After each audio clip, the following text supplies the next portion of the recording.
కానీ ఈరోజు ఇప్పుడున్న పాలకులు హంతకులే సంతాపం చెప్పినట్టు ఎవరైతే 1952 నుంచి 2014 దాకా తెలంగాణలో వందల వేల చావులకు కారణమైనారో ఎవరైతే తెలంగాణ ఉద్యమాన్ని అడుగడుగున కర్కశంగా తొక్కే ప్రయత్నం చేసినారో వాళ్ళు ఇవాళ ముందు వరుసలో నిలబడి ఇగో తెలంగాణ తల్లి అంత గొప్పగా ఉండడానికి వీల్లేదు, బీదగా ఉండాలి, తెలుగు తల్లి గొప్పగా ఉన్నా పర్వాలేదు, భరత మాత నెత్తిన కిరీటం ఉన్నా పర్వాలేదు, కన్నడ మాత నెత్తి మీద కిరీటం ఉన్నా పర్వాలేదు, తమిళ మాత నిండా ఆభరణాలు వేసుకున్నా పర్వాలేదు, కానీ తెలంగాణ తల్లి మాత్రం ఒక బీదరాల్లాగా ఉండాలి, రాష్ట్రం దివాలా తీసినట్టు కనబడాలని చెప్పి ఇవాళ ఉన్న దివాలా కోరు పాలకులు వాళ్ళ భావదారిద్రానికి ప్రతీకగా తల్లి రూపాన్ని మారుస్తా ఉన్నారు. ఈ ప్రపంచంలో ఈ మాట నేనంటే కొంతమంది తప్పు అనుకోవచ్చు, కానీ దయచేసి ఆవేదనతో ఉద్వేగం నుంచి అంటున్న మాట, ప్రపంచంలో ఆలిని మార్చిన మగవాళ్ళు ఉండొచ్చు, ఆలిని మార్చిన దుర్మార్గులు ఉండొచ్చు, కానీ తల్లిని మార్చిన మూర్ఖులు ప్రపంచంలో ఎక్కడా లేరు, ఉండబోరు అనే మాటను విజ్ఞప్తి చేస్తా ఉన్నా. ఈరోజు తెలంగాణలో ఆ దౌర్భాగ్యపు పరిస్థితిని మనం చూస్తా ఉన్నాం. కేవలం ఒక్క విగ్రహమే ఉందా తెలంగాణలో? తెలంగాణ తల్లిది ఇవాళ ఒక మన మేడ్చల్లో పెట్టిన విగ్రహం మాత్రమే ఉన్నదా? కాదు కదా. ఉద్యమ సమయంలో ఊరూరా వేల కొద్ది విగ్రహాలు, ఏ ఊరికి పోతే ఆ ఊర్లో బ్రహ్మాండంగా ఆ ఊరు వాళ్ళే చందాలు వేసుకొని పైసలు వేసుకొని ఇగో ఈమె మా తెలంగాణ తల్లి అని గౌరవించుకునే విధంగా ప్రణమిల్లే విధంగా అద్భుతమైన ఆకులు తెచ్చి సాష్టాంగ నమస్కారాలు చేసి స్ఫూర్తి పొంది ఉద్యమంలో పాల్గొన్న వాళ్ళు ఉన్నారు. నేను ఈ ప్రభుత్వాన్ని ఒకటే అడుగుతున్నా, ఎవరు అడిగినారు మిమ్మల్ని తెలంగాణ తల్లి రూపు మార్చమని? ఎవరికి ఉండే అభ్యంతరం? ఎవరు అడిగినారు మిమ్మల్ని? ఎవరు అభ్యంతర పెట్టారు? ఇది వరకున్న తెలంగాణ తల్లి ఆకృతిని ఎవరు అభ్యంతర పెట్టిండ్రు? ప్రభుత్వాలు మారినప్పుడల్లా తల్లులు మారాలా?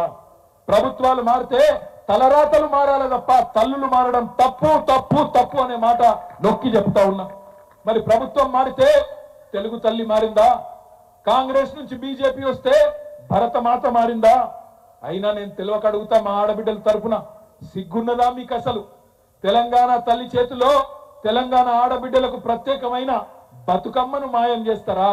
ఒకవైపు బతుకు నాశనం చేస్తున్నారు, మరొక వైపు బతుకమ్మను కూడా మాయం చేయడం అంటే ఇది నిజంగా తెలంగాణ అస్తిత్వం మీద జరుగుతున్న దాడికి పరాకాష్ఠగా తప్పకుండా చెప్పక తప్పదు. మీ అందరికీ తెలుసు, ఇవాళ తెలంగాణ తల్లి అంటే కేవలం ఒక పార్టీకో ఒక వ్యక్తికో ఒక సంస్థకో సంబంధించింది కాదు, మొత్తం సమస్త తెలంగాణ జాతికి జాగృత పరిచిన తల్లి తెలంగాణ తల్లి. కానీ ఈ ప్రభుత్వ వ్యవహారం ఎట్లుందంటే బతుకమ్మ చీరలొద్దు, బతుకమ్మ పండుగకు ఏర్పాట్లొద్దు, అసలు బతుకమ్మనే కనబడద్దు, రానున్న రోజుల్లో తెలంగాణనే కనబడద్దు, అవసరమైతే తెలంగాణను కూడా మాయం చేయాలనే కుట్ర కనబడతా ఉన్నది. నేను మీ అందరినీ ప్రార్థించేది ఒకటే, ఈ సన్నాసులు ఎంత ప్రయత్నం చేసినా, ఎంత బుకాయించే ప్రయత్నం చేసినా, ఎన్ని రకాల పచ్చి అబద్ధాలను మార్కెట్లో మార్కెటింగ్ చేసినా, ఊరంతా హోర్డింగులు పెట్టి ఊదరగొట్టినా ఒకటి మాత్రం జరగబోయేది పక్కా, రానున్న రోజుల్లో ఎన్నికలు శాసనసభకు ఎప్పుడు జరిగినా గంటా పదంగా చెప్తున్నా 90 నుంచి 100 సీట్లతో తిరిగి కేసీఆర్ గారు ముఖ్యమంత్రి కావడం ఖాయం ఖాయం ఖాయం.